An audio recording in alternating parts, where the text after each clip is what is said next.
Twin high-rise towers will house 600 units, most of which will be 2- and 3-bedrooms. The site of the former McCormick Beta Brands factory recommended for possible townhouses and retail, and more shovel-ready lands within the neighborhood. But the manager of the Old East Village BIA is concerned pending closure of nearby Lorne Avenue Public School could hamper redevelopment. I think it's the wrong time to do it. I can absolutely understand, given the size of the school, why some people are concerned about vacancy, but I think it would certainly have quite a serious impact on our ability to attract the kind of investor that's going to build the kind of housing and retail and commercial development that we're looking for. Her concerns come as Council's Planning Committee has endorsed an economic analysis for the McCormick area study.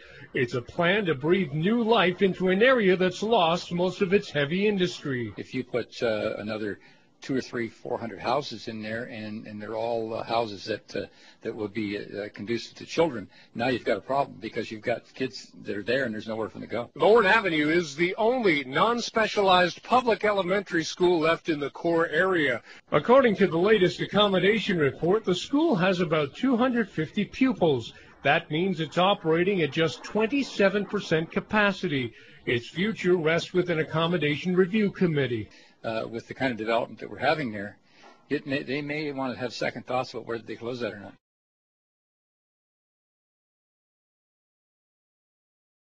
There is now a path forward for not only the Beta Brands plant, but industrial lands and neighborhoods surrounding it.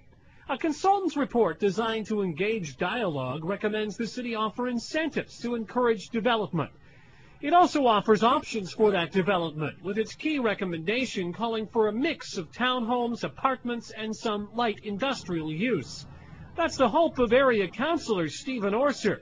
In the future, I see homes, townhome setups. I see a lot of these older factories demolished or retrofitted, and I see a community that has value in the city of London and pays taxes. Orser says there is interest in the Beta Brands plant.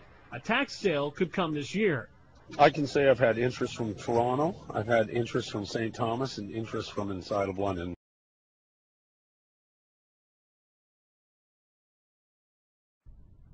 George Espinola is one of Medallion Development's top people. In London, reviewing his 323-unit tower number 1, he says the family-operated company has a vision for revitalizing the Old East neighborhood with these structures. It's something the company has done before in one-time depressed areas. They offer a section of Toronto's Queen Street as an example. We put the first rental building there approximately 10 years ago, and within 2 to 3 years, the whole area started getting revitalized. This would be the place to be. Medallion itself is soon to build commercial properties right on Dundas. They've also acquired some other buildings and continue to explore options on other unidentified properties in the area. It's Kim Walker's job to fill the 1-, 2-, and 3-bedroom units in the first tower. She doesn't expect a major challenge. So people that maybe love this neighborhood and what it offers and its heritage features have an opportunity to live in a newer housing style within that same community without leaving.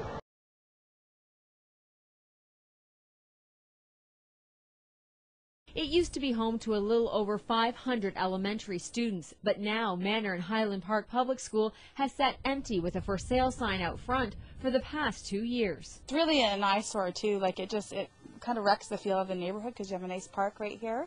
So it'd be nice to have to have children actually playing there in the schoolyard during the school hours. Some residents that live near the school say it's not just an eyesore, but they believe a safety concern. I've counted 5 times that people have, young kids have smashed the windows.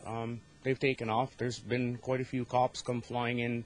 However, despite the vandalism, the Thames Valley School Board, which has been trying to sell this school, is telling residents to not worry. In the meantime, we do maintain them. We ensure the security's on the buildings. We check the buildings weekly in the summer times, daily in the winter times to make sure that the heat's on and there's no issues with the building. 26 schools within the Thames Valley School Board have been closed and put up for sale within the past 5 years. Many of those schools remain on the market. So what does it take to sell a school like this, and what type of buyer would be interested?